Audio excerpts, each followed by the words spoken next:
अस्सलाम वालेकुम। इस वीडियो में हम एंटी एनीमिक ड्रग्स की बात करेंगे कि कौन से ड्रग्स ट्रीटमेंट ऑफ एनीमिया के लिए दिए जाते हैं।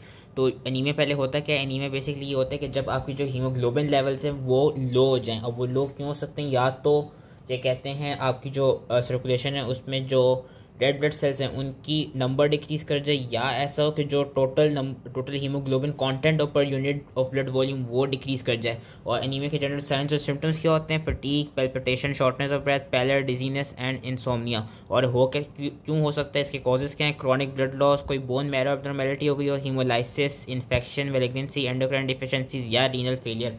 उसके अलावा कुछ न्यूट्रिशनल एनीमियास भी होते हैं। न्यूट्रिशनल एनीमियास क्यों होते हैं कि लेट सपोज आयरन की, फॉलिक एसिड की या विटामिन B12 की डिफिशिएंसी हो गई है, उसकी वजह से हमको न्यूट्रिशनल एनीमियास मिलते हैं। तो सबसे पहले एजेंट्स कौन से होते हैं जो एनीमिया को ट्रीट करने के लिए दिए जाते हैं? सबसे पहले हम आते हैं आयरन। अब आयरन हमें पता है नॉर्मली हमारी बॉडी में फेरेटिन की फॉर्म में स्टोर होता है म्यूकोजल सेल्स में, लिवर में, स्प्लीन में और बोन में। और जब भी वो क्या कहते हैं ट्रांसपोर्ट होना होता है तो वो थ्रू ट्रांसपेरेंट ट्रांसपोर्ट होता है, जो कि उसकी ट्रांसपोर्टर प्रोटीन है। और ट्रांसपेरेंट के थ्रू होता है बोन मैरो में जाकर ट्रांसपोर्ट होता है, जहाँ पे वो हीमोग्लोबिन की प्रोडक्शन में हेल्प करता है।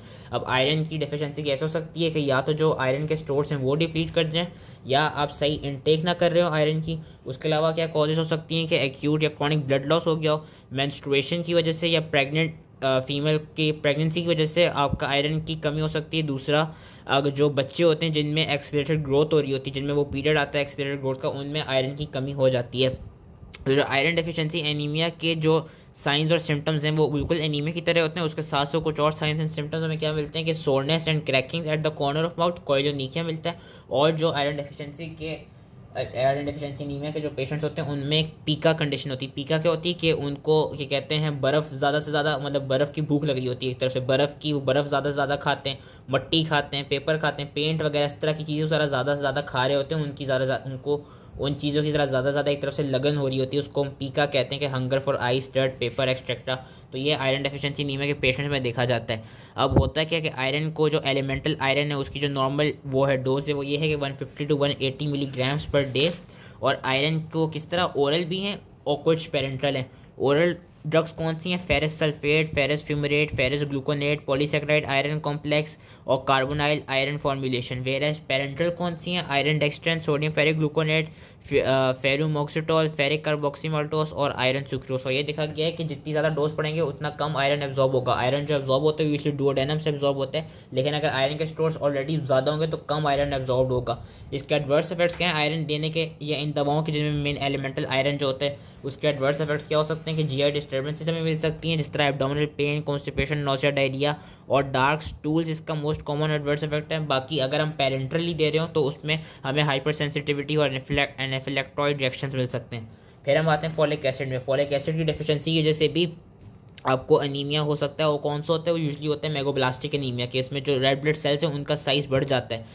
फॉलिक एसिड्स की डेफिशिएंसी होती क्यों है कि या तो फॉलिक एसिड की डिमांड बढ़ गई हो, जिस तरह प्रेगनेंसी और लैक्टेशन के वक्त बढ़ जाती है, या तो फॉलिक एसिड की सही से एब्जॉर्प्शन हो ना रही हो, एल्कोहलिज्म हो वो, या आप कोई ऐसे ड्रग्स दे रहे हो जो फॉलिक एसिड की सिंथेसिस को इनहिबिट कर रहे हो, उनकी एब्जॉर्प्शन को इनहिबिट करा रहे हो, जिस तरह के हम डाईहाइड्रोफोलिक रिडक्टेस इनहिबिटर्स दे रहे हो, या डीएनए सिंथेसिस इनहिबिटर्स दे रहे हो, या हम वो ड्रग्स दे रहे हो जो फोलेट की एब्जॉर्प्शन को रिड्यूस करते हैं, जिस तरह फेनेटोइन और फिनोबार्बिटल। तो इसमें होता है क्या कि इसमें मेगाब्लास्टिक एनीमिया मिलता है कि large size red blood cells मिलती हैं। वो क्यों मिलती हैं? क्योंकि जो प्यूरिन्स और पिरिमिडीन्स होती हैं उनकी सिंथेसिस डिमिनिश हो चुकी होती है, जिसकी वजह से जो एरिथ्रोपोएटिक टिश्यू होते हैं वो सही से डीएनए नहीं बना पाते और सही से प्रोलिफरेट कर नहीं पाते।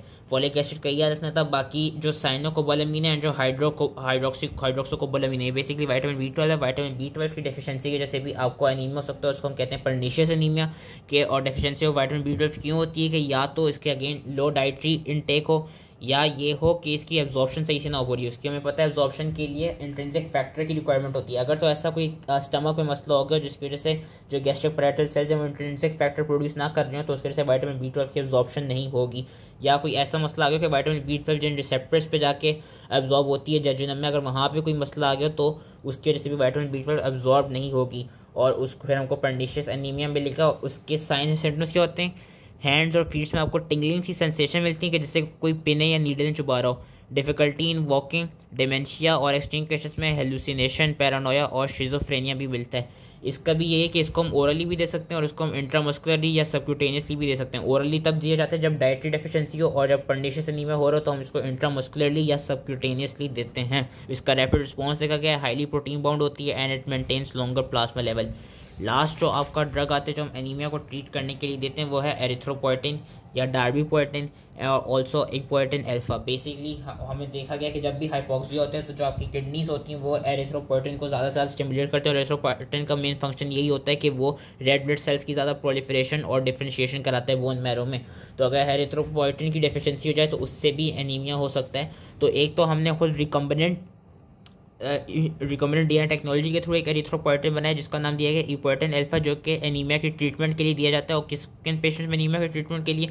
उन पेशेंट्स में जिनको एंड स्टेज रीनल डिजीज़ हो, HIV का वायरस हो गया हो, बोन मैरो डिसऑर्डर हो गया हो, प्रीमेच्योरिटी हो गई या मैलिग्नेंसी हो गई, क्योंकि इन पेशेंट में एरिथ्रोपोएटिन नहीं बन रहा होगा तो इसलिए हम उनको इक्पोएटिन अल्फा देते हैं। बाकी एक और जो ड्रग है जिसकी हाफ लाइफ क्या कहते हैं इक्पोएटिन अल्फा से ज़्यादा होती है वो है डार्बीपोएटिन। डार्बीपोएटिन दिया जाता है, यूजुअली इंट्रावीनसली दिया जाता है इन रीनल डायलिसिस पेशेंट। इसके जो एडवर्स इफेक्ट्स देखे गए हैं वो क्या है? ब्लड प्रेशर एलिवेशन और आर्थराल्जिया।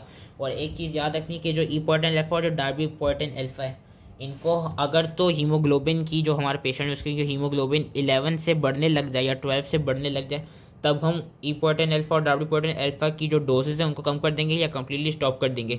क्यों करेंगे? क्योंकि देखा गया कि अगर हम इक्पोएटिन अल्फा को देते रहें और जब हीमोग्लोबिन कंसनट्रेशन 11 से ऊपर भी चली जाए तो उसके देने से क्या होगा? उसके देने से ये देखा गया कि serious cardiovascular events like thrombosis, severe hypertension, increase risk of death, shorten time to tumour progression और decrease survival has been observed.